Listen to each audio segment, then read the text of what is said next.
നമുക്കെല്ലാവർക്കും ദൈവസന്നിധിയിൽ ഇരിക്കാം. ദൈവത്തിൻ്റെ പരിശുദ്ധ നാമത്തിന് സ്തോത്രം ചെയ്യുന്നു. ഇന്ന് നിങ്ങളോടുകൂടി ആയിരിക്കുവാൻ, നിങ്ങളുടെ മുമ്പിൽ സങ്കീർത്തനമാരായിരിക്കുവാൻ ദൈവം തന്ന അവസരത്തിൽ ഞാൻ ഓർത്ത് ദൈവത്തെ സ്തുതിക്കുന്നു. നമുക്ക് സങ്കീർത്തനത്തിലേക്ക് കടക്കാം. ചുരുക്കം സമയമാണല്ലോ ഉള്ളത്. സങ്കീർത്തനം 51, അല്ലെങ്കിൽ ദാവീദിനെ നമുക്ക് എല്ലാവർക്കും അറിയാം. ദാവീദാണ് സങ്കീർത്തനങ്ങൾ പലതും രചിച്ചത്. അല്ലെങ്കിൽ ആരാധനയുടെ കാര്യത്തിലാണെങ്കിലും, അല്ലെങ്കിൽ ദൈവത്തെ സ്തുതിക്കുന്ന കാര്യത്തിലാണെങ്കിലും തന്നെ ദാവീദ് നൃത്തം ചെയ്തും, അല്ലെങ്കിൽ ദൈവത്തെ പൂർണ്ണ ഹൃദയത്തോടെ, പൂർണ്ണ ശക്തിയോടെ, പൂർണ്ണ ആത്മാവോടെ ആരാധിക്കുന്ന കാര്യത്തിൽ മുമ്പിൽ നിൽക്കുന്ന ദാവീദ് താൻ എഴുതിയ 51-ാം സങ്കീർത്തനം അനുതാപത്തിൻ്റെ സങ്കീർത്തനമാണ്. ഇത് മറ്റ് സങ്കീർത്തനങ്ങളിൽ വേറിട്ട ഒരു അനുഭവമാണ്. താൻ ദൈവത്തോട് പാപം ചെയ്തപ്പോൾ, അല്ലെങ്കിൽ ദൈവത്തിൽ നകന്നു പോയി എന്നുള്ള ചിന്ത, അല്ലെങ്കിൽ നാഥാൻ പ്രവാചകൻ തന്നോട് അരുളി ചെയ്തപ്പോൾ താൻ രചിച്ച സങ്കീർത്തനമാണ്. അതിൻ്റെ ഒരു പശ്ചാത്തലം ഞാൻ പറഞ്ഞു വരികയാണ്. നമുക്കെല്ലാവർക്കും ദാവീദിനെ, അല്ലെങ്കിൽ ദാവീദിൻ്റെ കാര്യം ഓർക്കുമ്പോൾ ആദ്യം മനസ്സിൽ വരുന്ന ദാവീദ് ഗോലിയാത്തിനെ കല്ലുകൊണ്ട് വീഴ്ത്തിയ കഥയാണ്. അതെല്ലാം കഴിഞ്ഞ് ദൈവത്തിൻ്റെ അഭിഷേകമെല്ലാം അതിനു മുമ്പാണ്. ദൈവം ശമൂവേൽ പ്രവാചകനാൽ ദൈവം അഭിഷേകം ചെയ്യുന്നു. അത് കഴിഞ്ഞ് മുൻപിലേക്ക് വരുന്നു. താൻ അഭിഷേകം ചെയ്യപ്പെട്ടെങ്കിലും തനിക്കൊരിക്കലും രാജസ്ഥാനത്തേക്ക് വരുവാൻ സാധിക്കുന്നില്ല. കാരണം ശൗൽ രാജാവായി വാഴുന്നു, ജനങ്ങളുടെ രാജാവായി വാഴുന്നു. അങ്ങനെ ദാവീദ് പിന്നീട് ശൗലിൻ്റെ മരണശേഷം, യോനാഥാനും ശൗലും ഒക്കെ മരിച്ചതിന് ശേഷം ദാവീദിന് ഇസ്രായേലിൻ്റെ രാജാവായി ഗോത്രപിതാക്കന്മാരെല്ലാം കൂടി വന്ന് ഒരുമിച്ച് ദാവീദിനെ അഭിഷേകം ചെയ്യുന്നു. പിന്നീട് തൻ്റെ ജീവിതത്തിൽ ഫെലിസ്തരെ തോൽപ്പിച്ചു, യെരൂശലേമിനെ പിടിച്ചടക്കി, അവിടെ തൻ്റെ രാജധാനി സ്ഥാപിക്കുന്നു. തൻ്റെ മനസ്സിൽ ആദ്യം വരുന്ന കാര്യം ദൈവത്തിൻ്റെ പെട്ടകം യെരൂശലേമിലേക്ക് കൊണ്ടുവരിക എന്നുള്ളതാണ്. അല്ലെങ്കിൽ ദൈവത്തിൻ്റെ സാന്നിധ്യം തിരിച്ച് യെരൂശലേമിലേക്ക് കൊണ്ടുവരിക എന്നുള്ളതാണ് ദാവീദിൻ്റെ മനസ്സിലെ വാഞ്ച. അങ്ങനെ ദാവീദ് യഹോവയുടെ പെട്ടകം യെരൂശലേമിലേക്ക് കൊണ്ടുവരാൻ ശ്രമിക്കുന്നു. എന്നാൽ ഉസ്സ പെട്ടകം തൊട്ടപ്പോൾ അവൻ ഛേദിക്കപ്പെടുന്നു. അങ്ങനെ ദാവീദ് ഭയന്ന് പെട്ടകം ഓബേദ്ഏദോമിൻ്റെ വീട്ടിലേക്ക് വെക്കുന്നു. 3 മാസം കൊണ്ട് ഓബേദ്ഏദോമിൻ്റെ വീട് അനുഗ്രഹിക്കപ്പെടുന്നു, അല്ലെങ്കിൽ ആ ഭവനം അനുഗ്രഹിക്കപ്പെടുന്നു. അതിനുശേഷം ദാവീദ് പുരോഹിതന്മാരാൽ ആനയിക്കപ്പെട്ടുകൊണ്ട് യെരൂശലേമിലേക്ക് പെട്ടകത്തെ കൊണ്ടുവരുന്നതായിട്ട് നമ്മൾ കാണുന്നു. പിന്നീട് രാജാവായ ദാവീദ് പെട്ടകം യെരൂശലേമിലേക്ക് വരുമ്പോൾ താൻ രാജാവാണ്, അല്ലെങ്കിൽ താൻ ഇസ്രായേലിൻ്റെ ജനങ്ങളുടെ സേനാനായകനാണ്. എന്നാൽ രാജാവായ യഹോവയുടെ സാന്നിധ്യം ഇറങ്ങുന്ന പെട്ടകത്തിൻ്റെ മുൻപിൽ താൻ നൃത്തം ചെയ്യുന്നു. ഇത് കണ്ട് ശൗലിൻ്റെ മകളായ മീഖൾ തൻ്റെ ഭാര്യയെ തന്നെ പരിഹസിക്കുമ്പോൾ താൻ ഭാര്യയോട് പറയുന്ന വാക്കുകളുണ്ട്: നിന്റെ പിതാവിനേക്കാളും നിന്റെ പിതാവിൻ്റെ ഭവനത്തെക്കാളും ശ്രേഷ്ഠമായി എന്നെ നടത്തിയ ദൈവത്തിൻ്റെ മുമ്പിൽ ഞാൻ ഇതിലും ലജ്ജാകരമായി, നിന്റെ കണ്ണിൽ അത് ലജ്ജാകരമായി തോന്നിയെങ്കിൽ ഇതിലും ലജ്ജാകരമായി ഞാൻ ദൈവത്തിന് മുമ്പിൽ നൃത്തം ചെയ്യുമെന്ന് പറയുന്നു. അതിനുശേഷം താൻ പല യുദ്ധങ്ങൾ ജയിക്കുന്നു. ഫെലിസ്ത്യർ, മോവാബ്യർ, സോബ രാജാവ്, ആരാം, ഏദോം എന്നിവരെ തോൽപ്പിക്കുന്നു. ദൈവം എല്ലാ ഇടങ്ങളിലും തനിക്ക് യുദ്ധങ്ങൾ, അല്ലെങ്കിൽ എല്ലാ യുദ്ധങ്ങളിലും തനിക്ക് ജയം നൽകുന്നു. അതിനുശേഷം താൻ ഒരു കരുണ കാണിക്കുന്നു. അതായത് ശൗലിൻ്റെ മകനായി മെഫീബോശേത്തിനോട് ദയ കാണിക്കുന്നു. അവനെ തൻ്റെ രാജമേശയിൽ ഭക്ഷണം കഴിക്കുവാനുള്ള അനുവാദം കൊടുക്കുന്നു. ഇതെല്ലാം കഴിഞ്ഞതിന് ശേഷം 11-ാം അധ്യായം, അല്ലെങ്കിൽ 2 ശമൂവേൽ 11-ാം അധ്യായത്തിലേക്ക് വരുമ്പോൾ കാണുന്ന തൻ്റെ ജീവിതത്തിൽ വന്ന ഒരു വീഴ്ച, അല്ലെങ്കിൽ താൻ ദൈവത്തോട് പാപം ചെയ്യുന്നു. അതിനനർത്ഥമായി 12-ാം അധ്യായത്തിൽ നാഥാൻ പ്രവാചകൻ തൻ്റെ അടുക്കൽ ചെന്ന് ഈ വിഷയത്തെപ്പറ്റി സംസാരിക്കുന്നു. ഇതിൽ നമ്മൾ മനസ്സിലാക്കാൻ സാധിക്കുന്നത്, അല്ലെങ്കിൽ കഴിയുന്നത്, 11-ാം അധ്യായത്തിൽ ദാവീദിൻ്റെ ജീവിതത്തിൽ താൻ പാപത്തിൽ വീണു പോകുന്നു. ഒരു തെറ്റ് ശരിയാക്കാൻ വേണ്ടി താൻ അതിലും വീണ്ടും, നമ്മളെല്ലാം നമ്മുടെ മനുഷ്യ സ്വഭാവത്തിൽ ചെയ്യുന്ന കാര്യമാണ്. നമ്മളൊരു കള്ളം പറഞ്ഞു, അല്ലെങ്കിൽ ആ കള്ളത്തെ ന്യായീകരിക്കാൻ വേണ്ടി വീണ്ടും അതിലും വലിയ കള്ളം പറയുന്നു. അത് ഞാൻ ചെറിയൊരു ഉദാഹരണമാണ് പറഞ്ഞു. അതുപോലെ തന്നെ ഒരു തെറ്റ് താൻ ചെയ്തു, താൻ മോഹിക്കരുതാത്തിരുന്നു, മോഹിച്ചു. അതിനുവേണ്ടി താൻ ഉരിയാവിനെ കൊല്ലുവാനിടയായി, ശത്രുവിൻ്റെ വാളാൽ കൊല്ലുവാനിടയായി. അങ്ങനെ അതിലും വലുതായൊരു പാപം ചെയ്തു. ഇതെല്ലാം ചെയ്യുമ്പോഴും ദാവീദ് ഒരു പക്ഷേ യാഗങ്ങൾ കഴിക്കുന്നുണ്ടായേക്കാം, അല്ലെങ്കിൽ താൻ ഇതെല്ലാം ചെയ്യുമ്പോഴും ദൈവത്തെ ആരാധിക്കുന്നുണ്ട്, സ്തുതിക്കുന്നുണ്ട്, ദൈവത്തിൻ്റെ സാന്നിധ്യം ആഗ്രഹിക്കുന്നുണ്ട്, ഇതെല്ലാം ചെയ്യുന്നുണ്ട്. എന്നാൽ താൻ ഇതിനെപ്പറ്റി താൻ ചിന്തിക്കുന്നില്ല. ഇവിടെ എനിക്ക് കാണുവാൻ സാധിച്ച, രാജാവായാലും പ്രഭുവായാലും മന്ത്രിയായാലും ആരായിരുന്നാലും, ഒരു സാധാരണ മനുഷ്യനായിരുന്നാലും പോലും ദൈവത്തിൽ നിന്ന് മറച്ചൊന്നും തന്നെ ഈ ലോകത്തിൽ നമുക്ക് ചെയ്യുവാൻ കഴിയുകയില്ല. ദാവീദ് ഒരുപക്ഷെ വിചാരിച്ച് കാണും, താൻ രാജാവാണ്, താൻ ചെയ്തത് ആരും അറിഞ്ഞിട്ടില്ല, അല്ലെങ്കിൽ കൊട്ടാരത്തിനകത്ത് നടന്ന കാര്യമാണ്, ആരും അറിഞ്ഞിട്ടില്ല. ഒരുപക്ഷെ ആൾക്കാർ ചിന്തിച്ച് കാണും, ഒരു ഭടൻ മരിച്ചു, തൻ്റെ ഭാര്യയെ വിധവയാക്കാതെ രാജാവായ ദാവീദ് കൈക്കൊണ്ടുവെന്ന് പറഞ്ഞു. ഒരുപക്ഷെ ദാവീദിനെ അനേകർ പ്രശംസിച്ച് കാണും. പക്ഷേ ദൈവം സത്യം അറിഞ്ഞു, ദൈവം തൻ്റെ പാപം അറിഞ്ഞു. അതാണ് നമ്മൾ 12-ാം അധ്യായത്തിൽ കാണുന്നത്. എനിക്കതൊന്ന് വായിക്കണമെന്ന് ആഗ്രഹമുണ്ട്. 2 ശമൂവേൽ 12:1 മുതൽ 6 വരെയുള്ള വാക്യങ്ങൾ നമുക്കൊന്ന് വായിച്ചു കേൾക്കാം. അനന്തരം യഹോവ നാഥാനെ ദാവീദിന്റെ അടുക്കൽ അയച്ചു. അവൻ അവന്റെ അടുക്കൽ ചെന്ന് അവനോട് പറഞ്ഞത്, ഒരു പട്ടണത്തിൽ 2 പുരുഷന്മാരുണ്ടായിരുന്നു. ഒരുത്തൻ ധനവാൻ, മറ്റവൻ ദരിദ്രൻ. ധനവാൻ ആടുമാടുകൾ അനവധി ഉണ്ടായിരുന്നു. ദരിദ്രനോ താൻ വിലയ്ക്ക് വാങ്ങി വളർത്തിയ ഒരു പെൺകുഞ്ഞാടല്ലാതെ ഒന്നുമില്ലായിരുന്നു. അത് അവന്റെ അടുക്കലും അവന്റെ മക്കളുടെ അടുക്കലും വളർന്നു വന്നു. അത് അവൻ തിന്നുന്നതിൽ ഓഹരി തിന്നുകയും അവൻ കുടിക്കുന്നതിൽ ഓഹരി കുടിക്കുകയും അവന്റെ മടിയിൽ കിടക്കുകയും ചെയ്തു. അവനൊരു മകളെ പോലെയും ആയിരുന്നു. ധനവാന്റെ അടുക്കൽ ഒരു വഴിയാത്രക്കാരൻ വന്നു. തന്റെ അടുക്കൽ വന്ന വഴിപോക്കിന് വേണ്ടി പാകം ചെയ്യുവാൻ സ്വന്തം ആടുമാടുകളിൽ ഒന്നിനെ എടുപ്പാൻ മനസ്സാകാതെ അവൻ ആ ദരിദ്രന്റെ കുഞ്ഞാടിനെ പിടിച്ച് തന്റെ അടുക്കൽ വന്ന ആൾക്കു വേണ്ടി പാകം ചെയ്തു. അപ്പോൾ ദാവീദിന്റെ കോപം ആ മനുഷ്യന്റെ നേരെ ഏറ്റവും ജ്വലിച്ചു. അവൻ നാഥാനോട്, യഹോവയാണ് ഇത് ചെയ്തവൻ മരണയോഗ്യൻ. അവൻ കനിവില്ലാതെ ഈ കാര്യം പ്രവർത്തിച്ചത് കൊണ്ട് ആ ആടിന് വേണ്ടി 4 ഇരട്ടി പകരം കൊടുക്കണമെന്ന് പറഞ്ഞു. നാഥാൻ അല്ലെങ്കിൽ ഈ പട്ടണത്തിൽ നടന്ന ഒരു സംഭവം ദാവീദിനോട് അല്ലെങ്കിൽ ദാവീദിന്റെ വീക്ഷണത്തിൽ നമ്മൾ ചിന്തിക്കുമ്പോൾ പട്ടണത്തിൽ നടന്ന ഒരു കാര്യം ദാവീദ് രാജാവിനോട് അറിയിക്കുകയാണ്. ന്യായാധിപതിയായ അല്ലെങ്കിൽ രാജാവും ന്യായാധിപതിയുമായ ദാവീദ് ഇത് കേട്ടിട്ട് താൻ ഈ കുറ്റക്കാരനുള്ള വിധി പ്രസ്താവിക്കുകയാണ്. അപ്പോൾ ദാവീദിന്റെ കോപം മനുഷ്യന്റെ നേരെ ഏറ്റവും ജ്വലിച്ചു. അവൻ നാഥാനോട്, യഹോവയാണ് ഇത് ചെയ്തവൻ മരണയോഗ്യൻ. അവൻ കനിവില്ലാത്ത ഈ കാര്യം പ്രവർത്തിച്ചതുകൊണ്ട് ആ ആടിന് വേണ്ടി 4 ഇരട്ടി പകരം കൊടുക്കണം. അവൻ തന്നോടാണെന്നുള്ളത് അറിയുന്നില്ല, അല്ലെങ്കിൽ വേറൊരു മനുഷ്യന് വേണ്ടി താൻ പറയുകയാണ് അവൻ മരണയോഗ്യനാണ്. നമ്മൾ 7-ാമത്തെ വാക്യം മുതലുള്ളതാണ്, അല്ലെങ്കിൽ അത് കഴിഞ്ഞിട്ടുള്ള സംഭവമാണ് നമ്മൾ ഈ സങ്കീർത്തനത്തിൽ വായിക്കുന്നത്.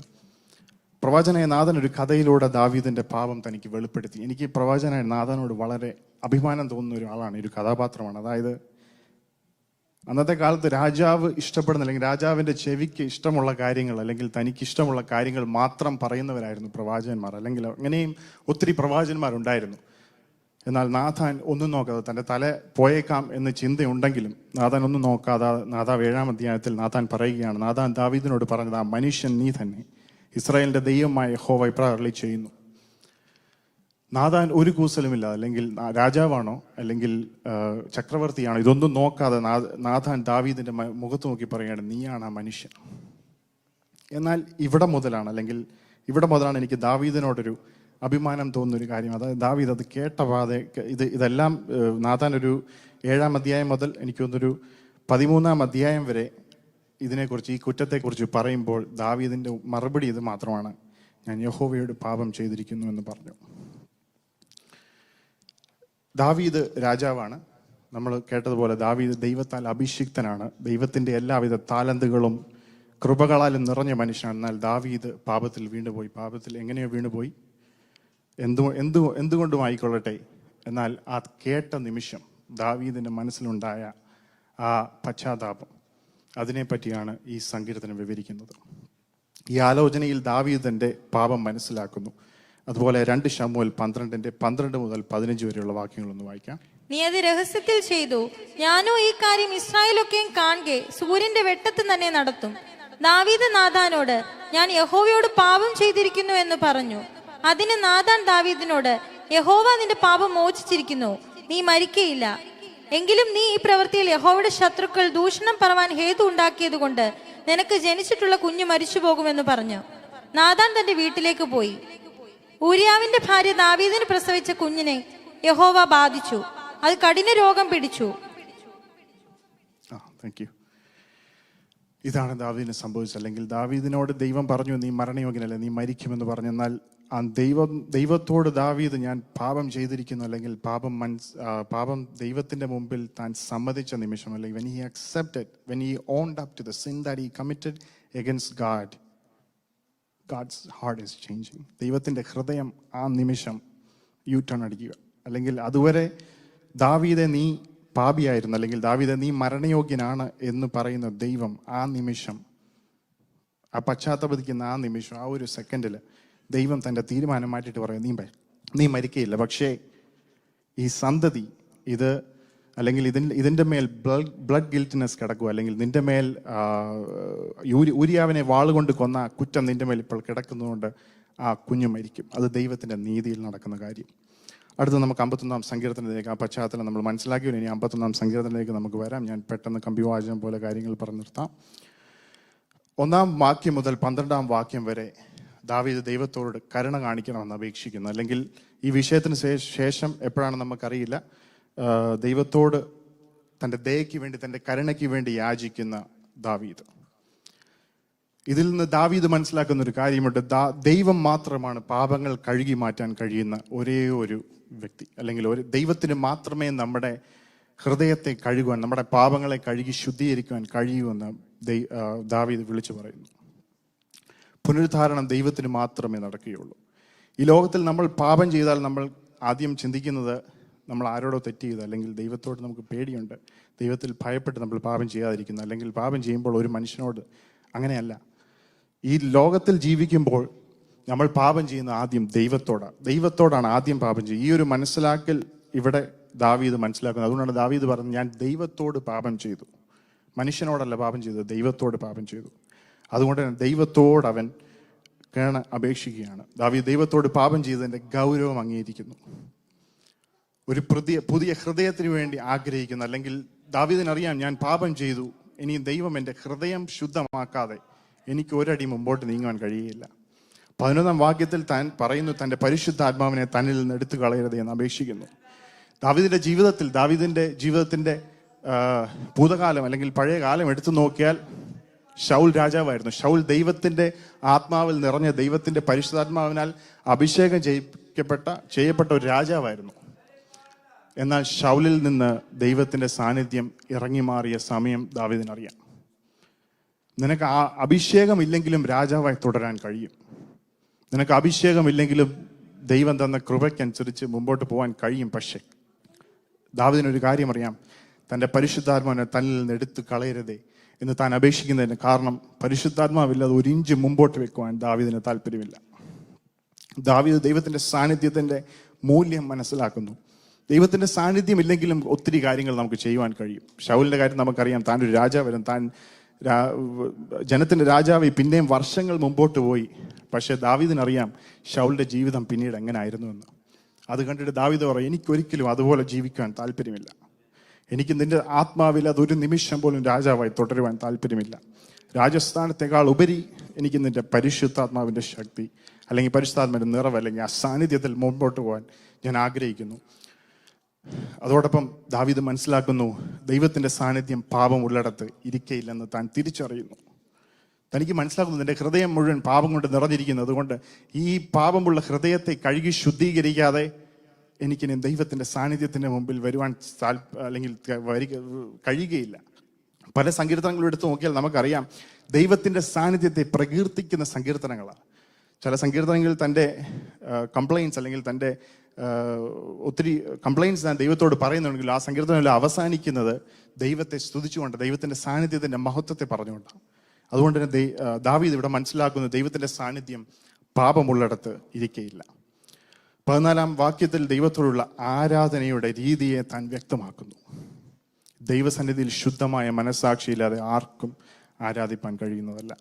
ഊരിയാവിൻ്റെ കൊലപാതകം ഹേതുവായി തനിക്ക് രക്തപാതകം ഉണ്ടെന്നുള്ളത് തനിക്കറിയാം. He has a blood guiltiness against the blood of യുറായ.